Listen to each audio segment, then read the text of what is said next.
hay dos tipos, en realidad son tres: los que celebran de manera popular todo este periodo cuaresmal con el culmen de la Semana Santa, los que lo celebramos de manera oficial en la liturgia católica y los que se van a la playa o descansan.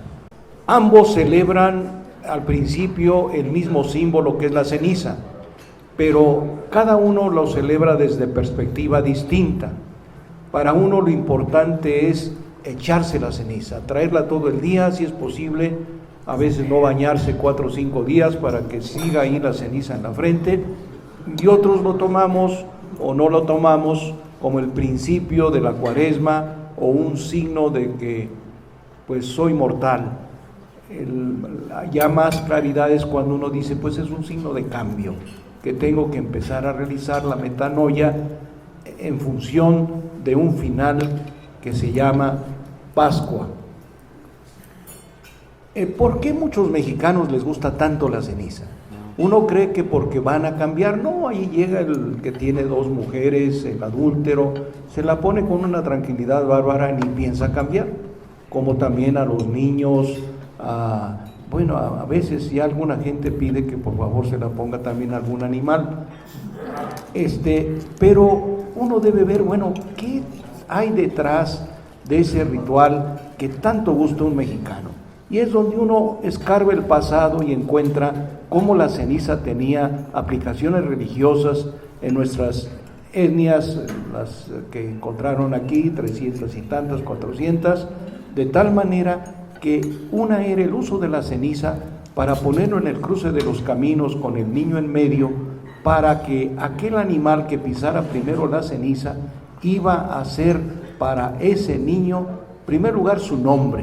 Le ponían el nombre del animal, y segundo, su tona o nahual, que sería su protector durante la vida, de tal manera que pues se llamaban águila, gallina. Si la hermana también segunda, la nenita, había pisado la gallina a su ceniza, pues era gallina 2, pero siempre era en función de buscar ese protector que verdaderamente tuviera el sentido de continuar en la vida del niño, de tal manera que cuando el niño se enfermaba, o ya el adulto o adolescente, se iba en busca de la nahual, del nahual, de la tona, para tratarla bien y de esa manera no hiciera maleficios en el pequeño o adolescente enfermo.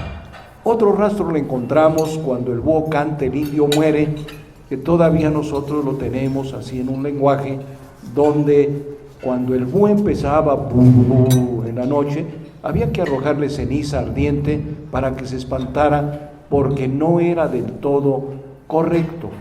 Podría ser un error lanzarle piedras.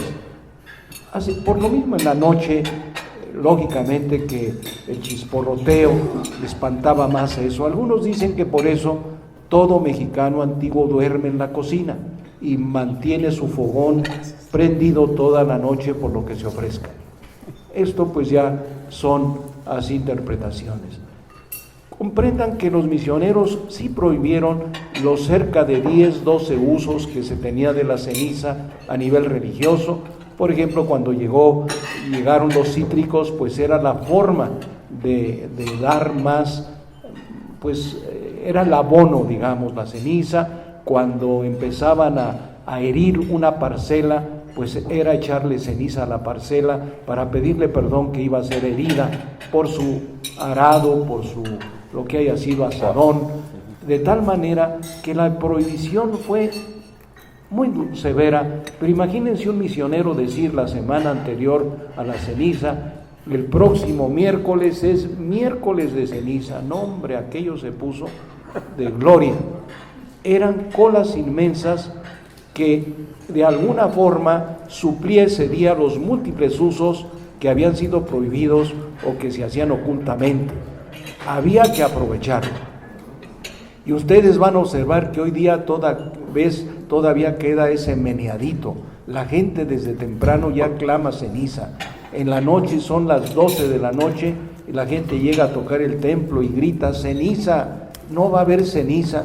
y uno le responde, ya pasó, y dice, uy, con razón uno pierde la fe, ustedes de veras no atienden, nadie llega gritando, confiésenme, no, ceniza es la imploración.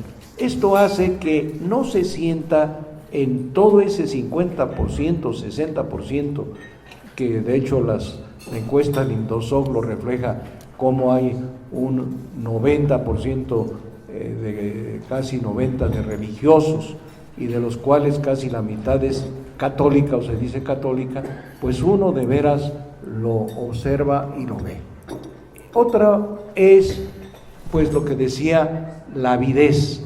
En lo profundo de esta cultura nuestra, en gran parte, aunque no sea consciente, sí existe un inconsciente colectivo de que así se evita un maleficio, de que se evita un mal agüero, que es protección la ceniza, que es algo que si no la tengo o si no la recibo, puede ser una causa de algo que no quisiera que pasara en el año. Esto trae como consecuencia que para otro resto no muy grande, tal vez no pase, como dice la encuesta de Indosoc, de un 10%, que sí aprecia el 40%, habla de la cuaresma, pero ¿qué sucede? Que a veces se dice 40 es signo de cambio.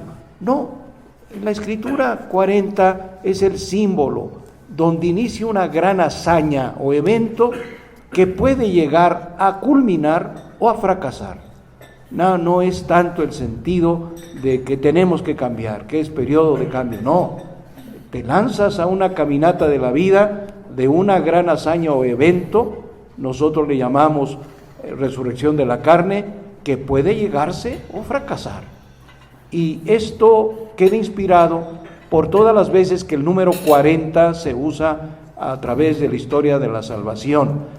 A veces el 40, como fue empezar en el desierto la caminata, pues fue una hazaña, un evento bárbaro que de hecho pues es el fondo de nuestro evento de la resurrección de la carne, de la Pascua, donde se pudo haber llegado o pudo haber fracasado Moisés y Josué y no llegar.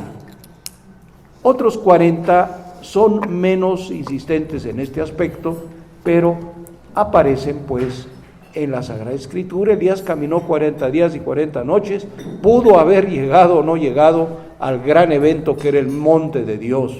Nínive igual, pudo haber sido perdonada o no si no hubiera culminado con un cambio de vida. Y Jesucristo inició su hazaña yendo 40 días, es número simbólico, al desierto, 40 días y 40 noches, pudo haberse echado para atrás o como lo hizo, decir, empiezo.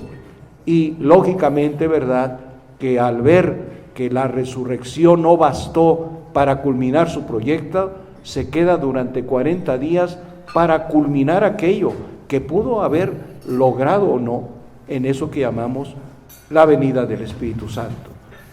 En este aspecto, pues, la cuaresma a veces no tiene este aspecto de iniciar la búsqueda de una hazaña, el deseo de llegar a la gran hazaña que es un paso adelante en la vida, un progreso que uno logró en lo personal, en lo familiar, en lo social, en lo económico, en lo político. El aspecto de la hazaña pasa a segundo término en la cuaresma mexicana.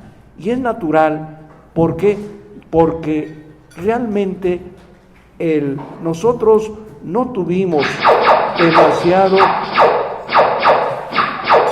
Es para despertar un poco. Muy bien. Nosotros no tuvimos mucho la prédica de la resurrección por los frailes que llegaron al principio.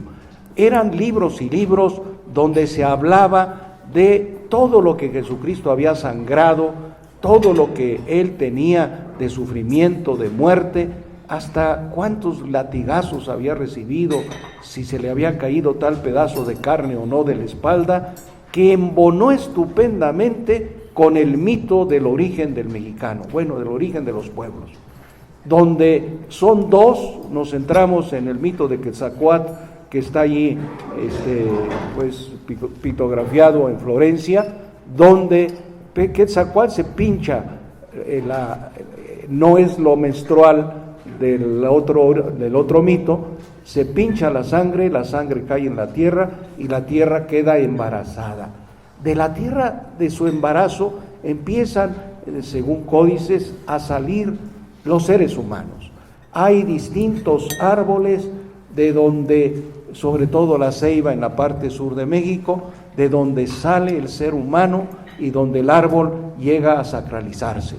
Y es entonces cuando el salir, gracias a la sangre de alguno de esos dos orígenes, me centro en Quetzalcóatl, empieza a embonar muy bonito con ese otro hecho del Cristo en su imagen que va a llegar a Guatemala posteriormente.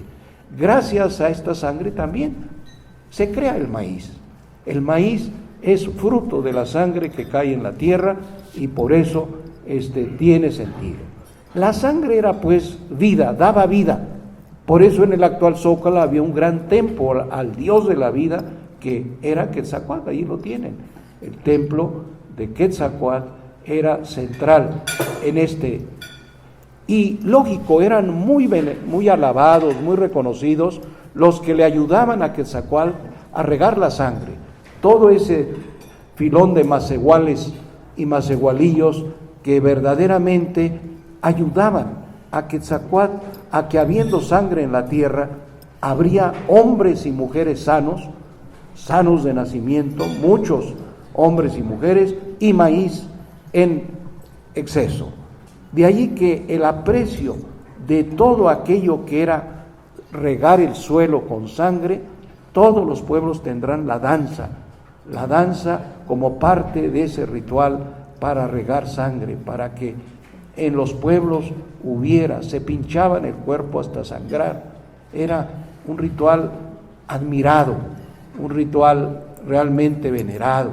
Restregaban las rodillas, se ponían pencas de nopal, y eso lo introdujeron lógicamente al ir a los grandes centros religiosos que llamamos santuarios, que vemos la señora que entra con su hijito en los brazos, no sabemos por qué todas entran con hijitos y van restregando el suelo hasta sangrar. Uno dice, me da su hijito, yo le ayudo. Pues no, ¿cómo? O sea, usted me está hiriendo diciéndome eso. Oiga, levántese. Y uno tan solo les pone cobijitas y abrigos, pues para que no sigan.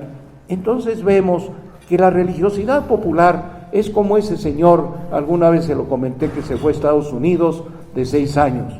Allá está hasta los 40 y regresa a su tierra, y la mamá que está haciendo el atole en la olla grande le dice, hijito, ¿quieres atole?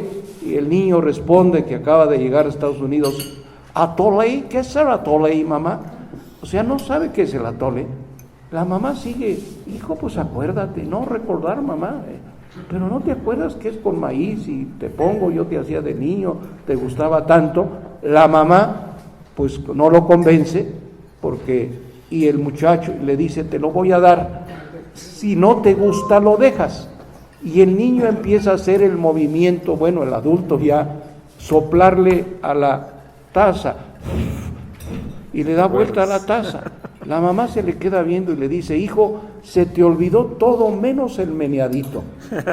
El meneadito es el ritual que nos queda de que es. Y lógico, cuando llegan los primeros Cristos sangrantes a Guatemala, los frailes franciscanos notan que la gente se le fija al Cristo sangrante y le gusta en exceso y empieza a tenerles una especial veneración. El misionero no sabe por qué, le admira que ese señor que llega causa tanta admiración, y sobre todo aquel que riega sangre todo el día y toda la noche, que es el Santo Cristo, que llamamos el Santo Entierro. El Santo Entierro es el gran chambeador que va a dar, y cuando se trata de moverlos, que empiezan en Guatemala a sacarlos, oigan, les gusta que pase por todas las calles porque va a sangrar ahí, va a haber nuevos niños sanos, felices y mejor cosecha. Y la gente empieza a llevarlo de tal manera que si había 14 estaciones, la gente pide 35 para que pase por todas las calles. y la suben y la bajan el Vía Crucis. Y lógicamente que cuando vieron los misioneros que era un fervor por la sangre y sin duda justificaban sus prácticas, aún las de sacrificios humanos, pues le pusieron un cierto límite. El Cristo que está arriba, imagínense el Dios de los caminantes tan semejante a Él, que verdaderamente para ellos era una simbiosis que les llamaba la atención, y asumen el Vía Crucis como el gran día de la vida. Es el máximo día del católico mexicano. Del gran grupo, 2,5 millones veces menos en Iztapalapa, y en el templo de la Ciudad de México más lleno, si llega la tarde del Viernes Santo a 1,000, ya la hicimos. ¿Por qué? Porque ya fue a la fiesta de la vida, y pueblos famosos que tienen el Vía Crucis y que lo viven en una forma de veras vital. Tienen el meneadito, no saben por qué les gusta, no saben por qué en ellos hay ese cariño por agarrar una cruz y sangrar. Es el gran día, es su herencia que conservarán. Y lógicamente, ¿verdad?, que para la mayoría de los católicos el Viernes Santo y concretamente el Vía Crucis, ahí termina la Semana Santa. Uno le dice, oiga, no va a venir mañana en la noche, se pone muy bonito el cirio pascual y va a ver la nueva luz. Pues le cae uno todo menos la gente. La gente ya acabó su Semana Santa, y las grandes noches del Jueves Santo que preparan el viernes, y el viernes es sangre, el que se golpea la espalda, el que carga espinas y todo esto. Y comprendan, esto ha tenido tristes consecuencias en la manera que el católico practica su fe. El Cristo que va a salir en Iztapalapa es ya el que le van a poner las espinas y tiene que sangrar. El Cristo que llevan en Coyoacán le tienen que poner al chicote anilina roja para que sangre, y le pegan hasta que está lleno de anilina roja. La sangre, la sangre, la sangre y la sangre. Y lo peor de todo es que en México el sufrimiento no es para avanzar. Se sufre si se quiere avanzar. Uno tiene limitaciones si quiere progresar. Uno tiene que sentir que no cuesta nada fácil el dar un paso adelante en la vida. Este aspecto se pierde, y como decía, porque la resurrección no fue tema predicado por los frailes en general. Yo creo que si lo hubieran predicado, pues se hubieran revelado los indígenas. Prefirieron predicarle la pasión y muerte para que así aguantara bonito. Por eso ven ustedes que aún la liturgia oficial en México es fuerte en cosas de la religiosidad popular. La gente el Jueves Santo va un rato, ve que uno está lavando los pies y dice, ¿ya acabaron? Sí, se va. Pero pregunta si hay pan bendito, dónde está la otra casa para ir a ver, para visitar las 7 casas, y si no va a poner uno el prendimiento de Jesús con la cárcel. Y entonces dije, y aún la gente dice, traje algunas naranjas para que la pongan en la cárcel de Jesucristo, o traje una fruta, unos melones, y al otro día pregunta, ¿cuándo es el Vía Crucis? No va a decir, perdone, ¿cuándo es la narración de la pasión y muerte de Cristo en la Biblia? No, él va en la mañana y se la pasa hasta las 3:30 de la tarde y ya.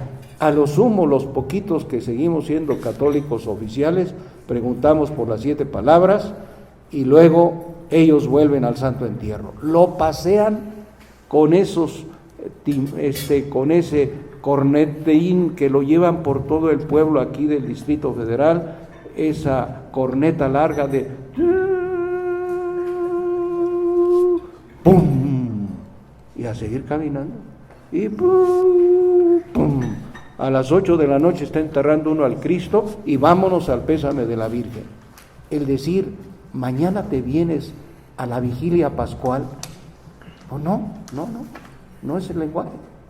¿Qué nos toca hacer a nosotros?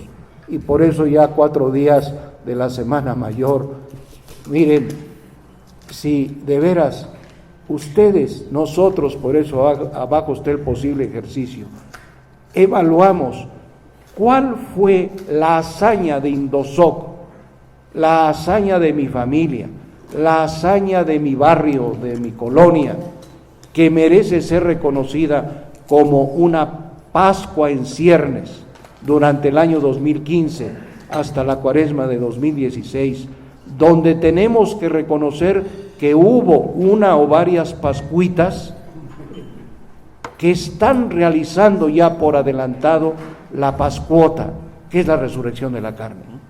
¿Qué hicimos en Indosoc este año de 2015 hasta ahora? Que podemos reconocer que fue la gran Pascua de Indosoc, que esperamos que sea una hazaña que permanezca, porque ya fue signo de una resurrección de carne, y que esperamos que se culmine en la resurrección del ser muerto. Y aquí es donde uno, al pensar en las Pascuas que se realizaron, que no son muchas a veces, porque tenemos que hablar de auténticas hazañas que hubo en Indosoc, auténticos eventos que merecen nunca perderse, porque ya es un aporte pequeñito a la resurrección de la carne que yo espero total, la resurrección del mundo que espero total, la resurrección de la creación. O sea, la pascuota me invita a darme cuenta que, lógico, hubo omisiones para hacer mejor esa pascuita pequeña, y que tengo que ver que afectó a otros, que esa omisión mía generó cruces pesadas en otros, de tal manera que esa cruz tengo yo que reasumirla y cargármela otra vez y mejor en la Pascua del 2016, para que 2016 ya alivie vía crucis de gente de nuestro país. Pero sí tenemos que modular de manera clara cuál sería la Pascua de Indosoc, y perdonen que haga el ejercicio. ¿Cuál creen ustedes que fue la pascuita, pero Pascua al fin, de Indosoc del 2015, Cuaresma del 2015, a ahora lo que viene del 2016? Así decir, híjole, Indosoc en el 2015, ¿qué Pascua tuvo? Pascuita, pero Pascua. ¿Por qué? Porque ayudó a resucitar, ayudó a que esta carne canija, que tiene cantidad de expresiones pervertidas y corruptas, haya mejorado, y lo sentimos como aporte a la gran resurrección que esperamos, que llamamos resurrección de la carne total, o sea, la apocatástasis, como dice San Pablo, así, lo nuevo, lo distinto, lo total. Y es por eso que quisiera hacer ejercicio con ustedes unos 3-4 minutos. ¿Cuál creen que fue la Pascua de Indosoc, que ahorita ya la sentimos como hazaña del 2015 y parte del 16, que ojalá no perdamos? ¿Cuál sería? La mejor, o sea, la que dice uno, Señor, aquí sí huele a carne fresca, la resucitada, esa es la sabrosa. ¿Cuál sería? La preparación de la visita del Papa, ¿no? ¿Fue propio de Indosoc? Sí, la parte de prensa, sí. A la parte de prensa de la visita del Papa. O sea, la prensa entró como un elemento que ayudó, que encauzó, y que no hay que perder el aspecto de mirada hacia la prensa. ¿Cómo está la comunicación? ¿Consideran que allí estaría? Una de ellas. Bueno, es una de ellas. Sí, no, ya sabe que uno dice es una Es de pascuita. muchas. Es pascuita. Pero estamos buscando la mejor, o sea, Yo no creo que no haya muchas. A ver, Fray, y luego Lucila. Yo creo que una cosa importantísima y que fue histórica fue la cuestión de la Laudato Si. O sea, de ir al Congreso y luego de hacer, todavía hace una semana estábamos presentando la Laudato Si en la Universidad Lumen Gentium y hemos estado presentándolas por todas partes. Yo creo que nosotros hemos tomado con mucha fortaleza y con mucha profesionalidad lo de la difusión de la encíclica del Papa. Gracias. Lucila. Yo la veo en los cambios en el equipo operativo, tanto de la sangre joven que entró al equipo operativo y que renovó las energías y el impulso. Gracias. Sí. La participación en la acción ciudadana contra la pobreza. Como ven, 4, 5 ya. Ya está. Es difícil ahorita y no tendría mucho sentido discutir cuál fue más pascuotita que la otra. Pero yo creo que si ese espíritu entra, más la Pascua, que el hecho de hablar de cruces, pecados, conversión, no, es una hazaña la que se logró el año 2015 al 16. Tenemos que ver cuál fue la mejor hazaña, porque queremos llegar a la tierra prometida. Y eso hace que, pues, en este pequeñito discernimiento, pues, fue un intento de aplicar un poco esta plática. Gracias.